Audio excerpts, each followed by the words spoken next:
Hey, welcome back. I know it's been a while, but I've been dealing with a mini tank crash for the past couple months, and just now things are starting to look normal. But I want to save that for a different video. Since my tank started way before I started my channel, I want to do a retrospective build mini-series. In this video, I want to talk about my Aquascape and the weird way I mount my corals. Let's talk about my Aquascape first. The initial plan was to have an open aquascape with two islands that allowed me to focus coral placement according to the rule of thirds. Here's a picture of my tank from 2016 September, showing what I came up with. These two islands are made up of dry Fiji rock bonded together with Marco cement. I made the mistake of using all the nice unique shapes for the structure on the left. The structure on the right is made up of boulder-like pieces that I cut up using a bandsaw. The smooth round edges of Fiji rock and the many boulder-like pieces made it difficult to work with. Since the left island was made with the best pieces of the lot and the structure on the right was made up of pieces that I cut, the two islands didn't really go well together. I just didn't like it. I've tried to make open aquascapes for previous tanks, but it never really worked. I've never been happy with the results. So I figured that it's best to add more rock and have a tank wall to wall full of coral because that's difficult to screw up. So eventually I added an arch on each side. These structures were also made with Fiji rock bonded together with Marco cement, but for additional strength I drilled in fiberglass rods. Also this time I broke the rocks into smaller pieces and roughed up the cut edges to make it look natural. This mini arch in front was added recently after I removed my rose bubble tip anemone. From afar it looks like a rock wall, but upon closer inspection it's pretty hollow, which I really think the fish enjoy.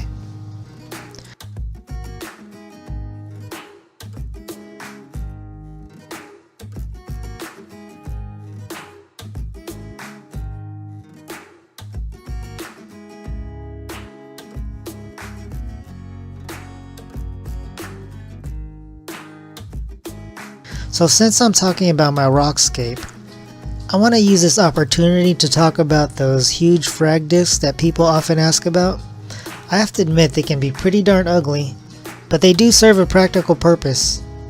This is not my first rodeo, and there's one thing that I learned fairly quickly, and that's I absolutely hate mounting corals onto rocks underwater. Mounting 1-inch frags is not a huge deal, but mounting larger pieces is a pain in the butt. I hear that you can get good at it with practice, but for me I'd rather do water changes than try to mount corals underwater. So what I do is I super glue all my corals or frags onto my own homemade frag plugs. These plugs are made up of a disc that I cut from Fiji rock using my diamond bandsaw. For each of these discs, I drill a shallow 1/4-inch hole to accommodate a 1/4-inch fiberglass rod that is super glued in. These fiberglass rods are just pieces of driveway marker that you can find at your local hardware store. And when I make my rock structures, before I even stick it into the tank, I drill a bunch of 1/4-inch holes in places where I think I would want to mount corals. These holes are drilled with inexpensive diamond-coated bits that I found on eBay. And this is why I chose Fiji rock instead of the nicer Pukani rock. It's so I can drill these holes. Fiji rock has good porosity, like Pukani, for biological filtration, but since Pukani is like less dense, I don't think I'll be able to drill these holes wherever I wanted to. Imperfect holes will cause the corals to twist around or even fall off. You're probably saying to yourself that this is a huge hassle, and I do agree, but to me it's totally worth it. It's much easier to glue a coral outside of the tank, outside of the water, in my lap or on a desk using both hands rather than trying to glue a coral underwater with one arm hanging over the edge of the tank. With this method, I can easily glue my frag to my custom frag plug outside of the tank, let it fully cure outside of the water or in the sump. Then when it's ready, I can easily stick it into the pre-drilled hole. I don't have to worry about a fish, invertebrate, or flow knocking it over. There are many good benefits besides keeping my sanity with this method. Rarely do I ever leave a coral in its original spot, and it's not because I like fidgeting with the tank. I'd say only about 50% of the time, the first place I put a coral is the best place.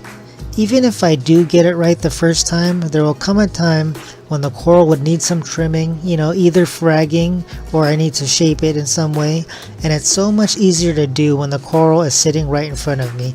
This method allows me to take out the coral easily and put it back in its spot. Also with this method, I can easily mount the coral on vertical pieces of rock hanging sideways. Let's face it, some corals just prefer to be tabling outwards. Good luck trying to put a large colony like this back on the rock. Also, I've made some pretty wacky frag plugs to create a mounting surface when there's no space on the rock. Lastly, I want to mention another huge benefit to mounting corals this way, and that has to do with maximizing the color potential of the tank. I try to equally distribute the colors throughout the tank while placing complementary colors next to each other. Though this is a bit challenging since different corals have certain flow and lighting preferences, but it's something that I think about whenever I add or remove a colony or move pieces around. Moving one colony usually results in the movement of other colonies to rebalance the colors. Unless I'm swapping two light colors, for example, one green colony for another green colony. So what do you think about my original Aquascape versus the Aquascape that I currently have? And also, what do you think about the unconventional way I mount my corals? Feel free to express your thoughts and any questions in the comment section below. I do read and take your comments seriously. Last video, Ricky's Reef 806 recommended that I treat my sick coral with antibiotics. I actually think that it worked to stop the necrosis. Shout out to Ricky's Reef 806. I'll make another video talking about my recent tank mini crash. Well, that's gonna do it for this one. Make sure you hit that subscribe button if you want to see how my tank progressed into what it is today. Until next time, keep those polyps dancing and I'll catch you on the next one.